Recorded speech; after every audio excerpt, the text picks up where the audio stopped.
আসসালামু আলাইকুম, hello viewers. আজ আপনাদের সাথে আলোচনা করব চমৎকার একটি অ্যাপস নিয়ে। আমি আমার প্রয়োজনে দীর্ঘদিন এই অ্যাপসটি খুঁজেছি, পাইনি, পরবর্তীতে পেয়েছি। অ্যাপসটি হলো, আমরা ঢাকায় যারা থাকি তারা মেট্রো রেলের র্যাপিড পাস অথবা এমআরটি পাস ইউজ করে থাকি। কিন্তু দেখা যায় আমরা ওই এমআরটি পাস কিংবা র্যাপিড পাসে কত টাকা রয়েছে সেই বিষয়টি চেক করতে পারি না। তো বিষয়টি চেক করার জন্য একটি চমৎকার অ্যাপস রয়েছে। অ্যাপসটির নাম এমআরটি বাড়ি। আমি আপনাদেরকে প্লে স্টোর নিয়ে দেখাই।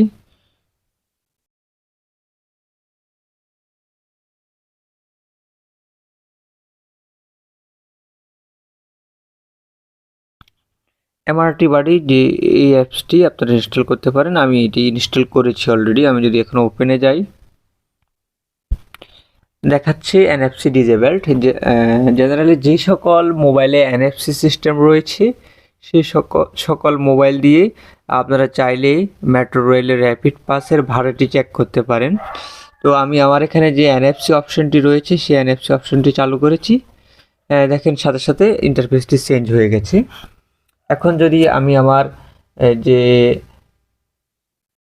ইয়েটা রয়েছে, মেট্রো রেলের যে কার্ডটি রয়েছে সেই কার্ডটি যদি আমি আমার মোবাইলের পেছন দিয়ে ধরি, তাহলে সাথে সাথে আমার যে মেট্রো রেলে কত টাকা আছে বিষয়টি শো করবে। আমি একদম লাগাইনি, মোবাইলের সাথে একটু দূর ডিস্টেন্স রেখেছি, তারপরেও সাথে সাথে শো করছে যে আমার মোবাইলে লেটেস্ট ব্যালেন্স ছিল 84 টাকা।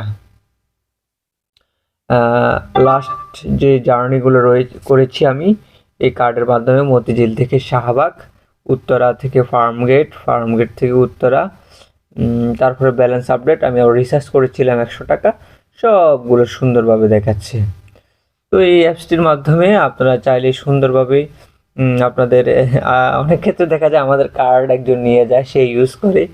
তো সে এক জায়গায় গিয়ে মানে যতটুকু দূরত্ব গিয়েছে সে আসলে এটি যে কোনো কারণে গোপন রাখতে চায়। তো সেটা গোপন রাখার কোনো সিস্টেম নেই, কার্ডের মাধ্যমে আমরা সেই তথ্য বের করে ফেলতে পারবো অ্যাপসের মাধ্যমে।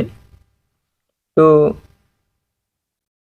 ভিউয়ার্স, আপনাদের যদি ভালো লাগে আপনারা ওই অ্যাপসটি ইনস্টল করে আপনাদের র্যাপিড পাস কিংবা এমআরটি পাসের যে ব্যালেন্স রয়েছে সেই ব্যালেন্সটা চেক করে নিতে পারেন। তো আর কথা না বাড়িয়ে আজকের ভিডিওটি এখানেই শেষ করছি। ধন্যবাদ সবাইকে। আসসালামু আলাইকুম।